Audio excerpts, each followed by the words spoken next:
Alright, so this next one is what I call metaphor speak. Now, if you go to the website, my website, dynamicliteracy.org, you can access a lot of these materials there. And this is from one of the PowerPoints from a conference that was held in July. So go to that, dynamicliteracy.org, and you'll be able to find some more information about this sort of stuff. You'll also find links to the YouTube channel. So if you ever want to go back to it, go to dynamicliteracy.org. That's the quick way to go. Alright, so metaphor speak. Now let's move on from metaphors as used in conjunction with similes at the primary school level. Because there's so much more than that, and it's very powerful. Okay? So what we're not doing is we're not just adding a metaphor into a sentence. We're actually choosing a metaphor and weaving it throughout the whole text. Okay? And there are some reasons why that's so powerful, which I'll get into in a minute. Okay? So what is metaphor speak? Girls, let's come up with an idea of a story, a narrative that you might be about to write. And most good stories are personal and emotional, and they have some kind of struggle, and the hero or the protagonist or the heroine needs to overcome the obstacle and get over the struggle. Okay? So in terms of metaphor speak, why it's so important, what we can do is write a story, and we can have descriptive language, which is a big plus. We can use fluent structures, which is a big plus, but we can also engage the audience using a key metaphor. So this is what we call, let's write it up here, key metaphor. So we're not talking about using a metaphor once in a sentence. We're talking about carrying that metaphor through the whole piece of writing. Why do I call it metaphor speak? It's to do with language. Okay, so what I've got here on the PowerPoint, the subtle power of metaphor speak, or the power of using metaphorical language. Okay, here's an example. My life this year was a roller coaster ride. That's a bit cliche, but it's kind of what I'm talking about. Okay? Sure, I used that in a sentence once. How can I use the language of metaphor later? Somewhere along the line, I could use, later on in the piece of writing, I could say, my life took a turn the day before Christmas. So it's like that metaphor of the roller coaster turning all of a sudden. You could use language like ups and downs. You could even have, the next few months were a blur. Can you see how the word blur is kind of like it's using the language of a roller coaster? Another example would be the waves crashing. So you've got a storm, waves crashing, and you do have a lighthouse that's the single source of hope. That's a metaphor, right? So, seriously, I want to put your hands up if you've heard this line before. My life came crashing down. Last summer or whatever it is. Yeah, that's a metaphor. Because your life didn't literally, you didn't jump from somewhere and land, and it's a metaphor about your life.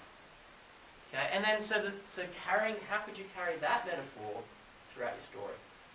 Anyone want to give an example, think up of one?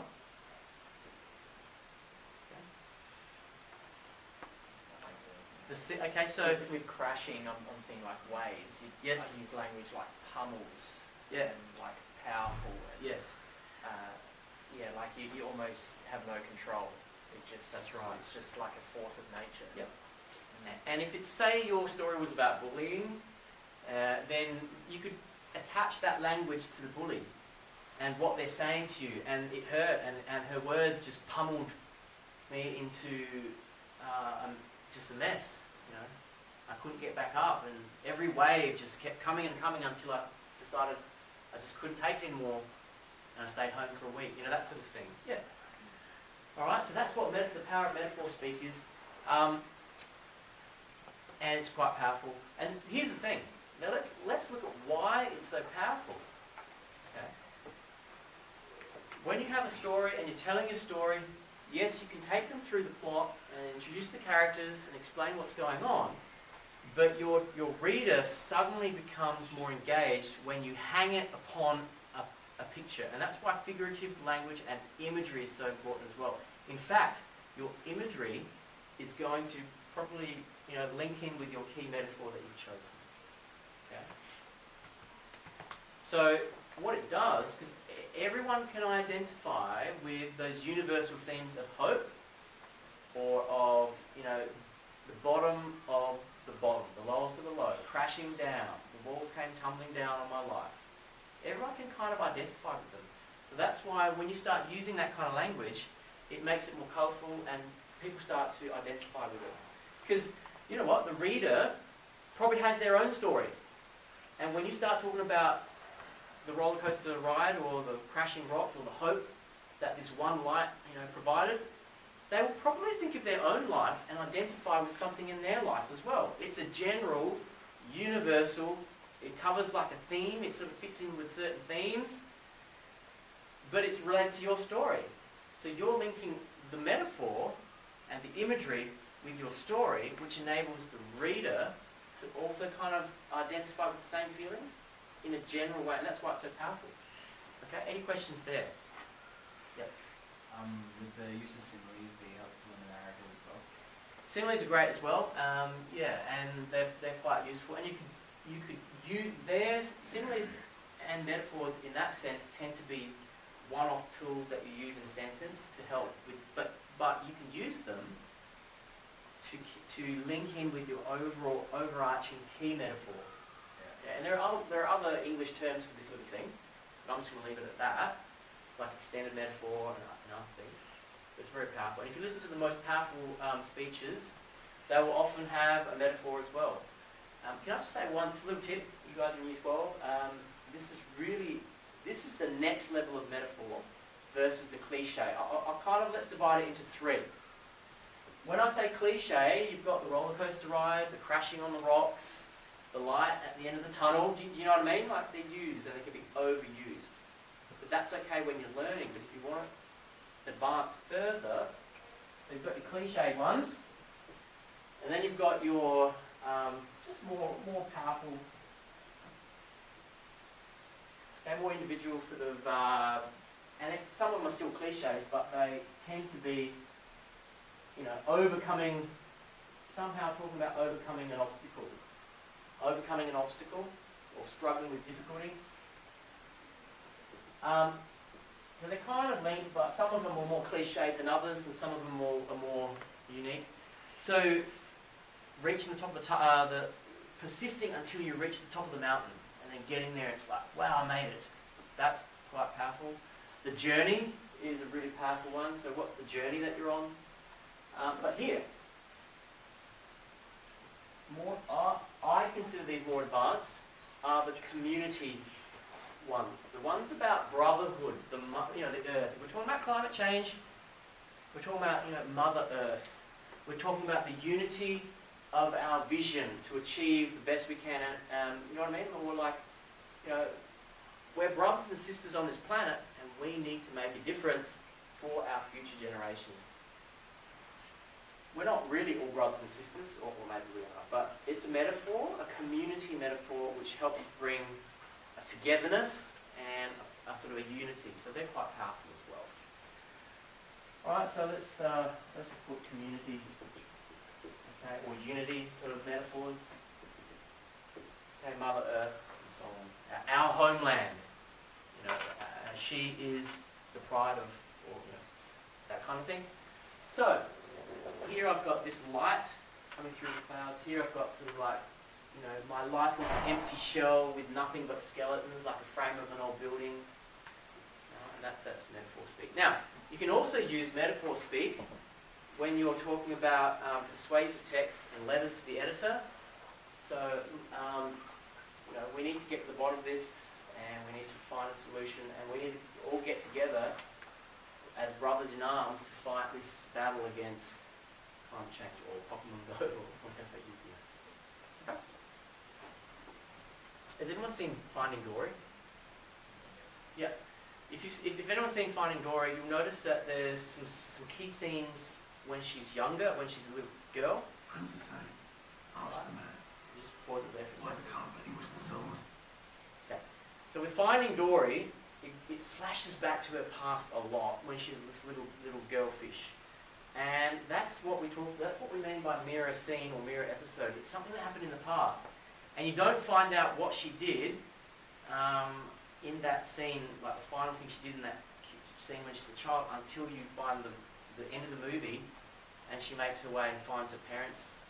Not to give too much away, but it's very powerful to link things in the beginning of the story that are just small pictures of what's going to happen later. It's like if anyone's heard of foreshadowing, it kind of advance warning and clues to the reader or the viewer, and it makes them think, it conditions them to feel what's going to happen in the story later. Have a look at this video from the Waterline. It's the Russell Crowe's movie and it's the trailer, but it uses a key scene as well as a mirror scene very powerfully. What's the magic word? The one that makes the carpet fly. Tengu. My prince, whoever sits on this carpet, may be transported through the air in an instant. All right, boys. Let's get out of here. All together.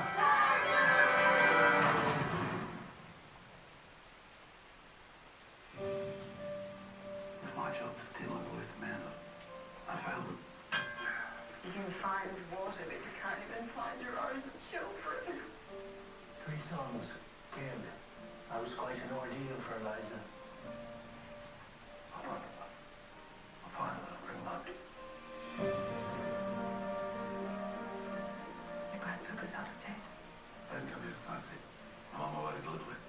There's nothing there that costs. Surely we told this is a restricted zone. No, it's not safe. I'm sorry, but you can't stay. Maybe we could help him. You know what the chances of finding these boys are. He is the only father who came looking. Who's the Turk? The son of the assassin. Walked that half my battalion. We found your sons. Edward and Henry. How on God's earth did you know they'd be there? Arthur. Look after me, brothers. And keep a bloody head down. If this is your son, he was taken prisoner. He did not die here.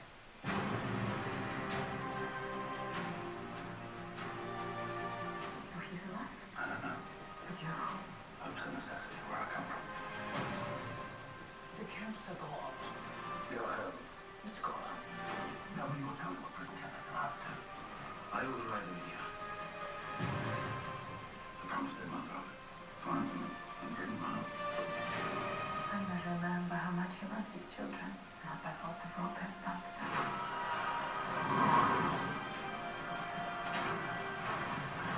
If you do find your son, what will you say to him?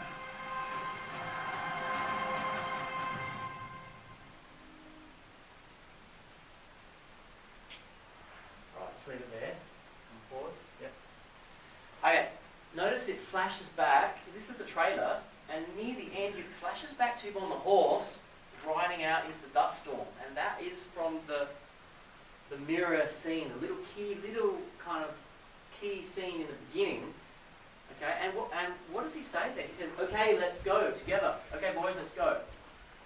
If you've seen the movie, you could almost say that's a summary of his mission, of the whole story. It's about a father who loves his sons, and he will do anything to find them and to save them and keep them safe. The dust storm happens. They're underneath. They end up running for shelter, and then he gets them out of there. They can trust them in him because he loves them, and he'll do anything for them. And he does do that later when they go to war and they never come back. His sons never come back. Does he give up? No. And how do we know from the first scene of the movie, powerfully, we already know who this guy is and what kind of person he is, and that he will go and to the ends of the earth to find his sons again, and that he loves them and will not give up on them.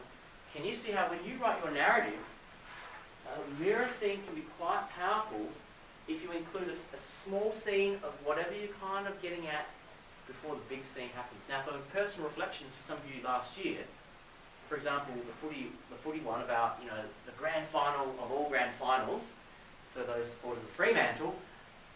Yours is about having gone there and been there, but we tried to make sure you had a mirror scene which was more like your interest and your passion for football that you learnt from your grandparents. Okay, and that kind of set the scene, and then finally you go watch this game, and it was fantastic. For others of you, you chose another scene that was powerful but reflected what you were going to talk about. Can you see how a mirror scene, a smaller version of a scene, can be a powerful way to prepare your audience for what's to come? And for those who have seen things like kids shows like Busby and what's it called, that little show, anyone got little kids who watch ABC? Well, they always have this little scene beginning with two little birds, and whatever they do kind of pictures what's going to happen in the big story. Can you see how that would be powerful? Alright, so that's what mirror scenes are for, and your key episode becomes even more powerful when you include a little bit of a hint and a foreshadowing beforehand. Alright, thanks for your time. We'll leave it there.